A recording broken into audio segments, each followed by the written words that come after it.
È stato uno scontro terribile, quello che non ha lasciato scampo ad un 36enne di Mira, morto in un incidente stradale lungo la A4. Ferito anche un bambino di 7 anni, trasportato urgentemente all'ospedale di Treviso, ed una donna.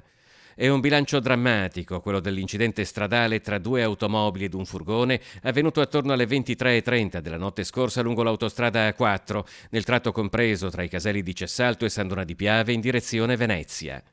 Secondo una prima ricostruzione fornita da Autovie Venete, che aveva subito disposto la chiusura del tratto tra i due caselli per consentire alla polizia stradale di effettuare i rilievi e ancor prima, soprattutto al personale medico del 118 di intervenire, un'auto ha toccato prima il guardrail laterale, poi è carambolata al centro della strada, quindi è stata centrata dal furgone.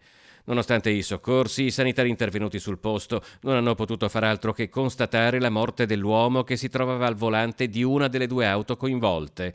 Sul posto sono intervenuti anche i vigili del fuoco di San Donà e Motta di Livenza, il personale di Autovie Venete e i soccorsi meccanici. Il tratto autostradale è stato riaperto attorno alle 3 di notte.